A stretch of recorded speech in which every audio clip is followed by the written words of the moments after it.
প্রশ্নটা হলো 0.05 molar sulphuric অ্যাসিডের পিএইচ কত।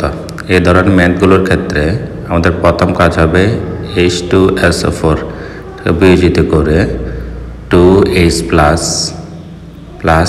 SO4 2- অর্থাৎ আয়নে বিশ্লেষিত করা। খেয়াল করে দেখো, এক মোল সালফিউরিক থেকে 2টা H+ উৎপন্ন হচ্ছে।